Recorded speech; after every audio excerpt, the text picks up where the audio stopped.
اللہ تمہاری اولاد کے بارے میں تم کو ارشاد فرماتا ہے کہ ایک لڑکے کا حصہ 2 لڑکیوں کے حصے کے برابر ہے،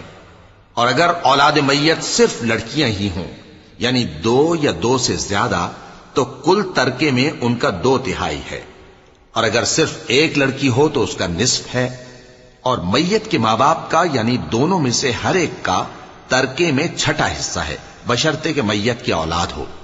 اور اگر اولاد نہ ہو اور صرف ماں باپ ہی اس کے وارث ہوں تو 1/3 ماں کا حصہ ہے، اور اگر میت کے بھائی بھی ہوں تو ماں کا 6واں حصہ ہوگا۔ اور یہ تقسیم ترکہ میت کی وصیت کی تعمیل کے بعد جو اس نے کی ہو یا قرض کے ادا ہونے کے بعد جو اس کے ذمے ہو عمل میں آئے گی۔ تم کو معلوم نہیں کہ تمہارے باپ دادوں اور بیٹوں اور پوتوں میں سے فائدے کے لحاظ سے کون تم سے زیادہ قریب ہے۔ یہ حصے اللہ کے مقرر کیے ہوئے ہیں اور اللہ سب کچھ